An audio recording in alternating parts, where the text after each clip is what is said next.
Good evening there, everybody. What is happening? Hopefully, you all are having a wonderful day today. So, I thought that I would do my little fight review on the Anthony Joshua versus Kubrat Pulev fight. I just want to say congratulations to Mr. Anthony Joshua for pulling out the victory. And hopefully, after this, we get to see a mega bout at least sometime in 2021 between Anthony Joshua and Tyson Fury. Now, my prediction for this fight, and I'm not here to say how right or I was or anything like that, but I do think I did predict this pretty well. When I took a look at it, and I said this, I said I was never overly impressed with Kubrat Pulev. You're gonna have a lot of people that say, "Oh, he was past his prime. He was 39 years old," and all sorts of. Well, the truth is with Kubrat Pulev is that he never really was that's great of a fighter. I mean, don't get it, twisted or anything. He is a decent contender.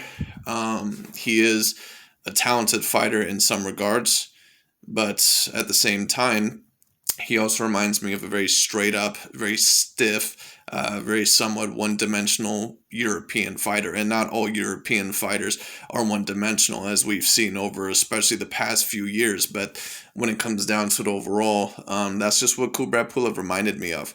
It is what it is. So, for those of you people that did not hear, Anthony Joshua ended up knocking out Kubrat Pulev within 9 rounds, which is pretty much what I said. I said, the knockout that comes, it could come within the first 3 rounds.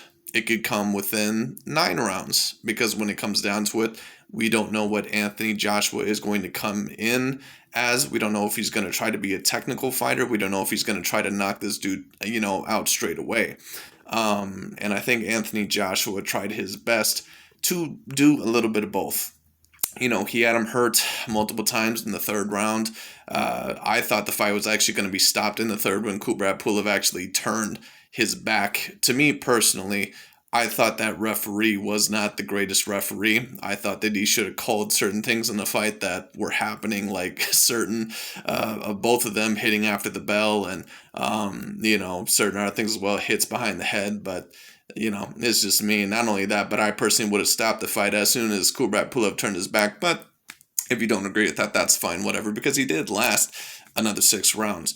But it is what it is. But when it comes down to it, man, I thought Anthony Joshua was very decently impressive. You're going to have a certain amount of these people, especially the Deontay Wilder fanboys or the people that saw the Andrew Ruiz, fight, especially the Latino fan base is going to be like, "Oh, he wasn't that impressive. How did it take 9 rounds to get him out of there?" All sort of stuff. Well, the truth is that Anthony Joshua, and we must realize this, he went through a complete rebirth as a fighter, or at least somewhat mentally, is what I should say. Because Anthony Joshua, from now on, we're probably going to see him be a little bit more technical. Now, excuse me, did I see some faults in this fight from Anthony Joshua? Yes. I do think that he is a little bit too straight up and that his chin is a little bit too out in the air. But one thing I will say is this. This is the best I've ever seen Anthony Joshua look defensively, and this is the best I have ever seen his head move. So I do think that Andrew Ruiz loss actually is the best thing that could have possibly happened in his career. The only major problem I still see with Anthony Joshua, and he's especially going to have to watch out with fighters like this, not necessarily with Deontay Wilder or Tyson Fury, even though you do want to do this, his hands come down when he tries to fight on the inside. And this was actually a very risky opponent to do it against, because Kubrat Pulev, he does have a decent amount of power, and overall when it comes down to it, he is decently fast. And that's what you've seen Anthony Joshua tie up with him a certain amount of the time.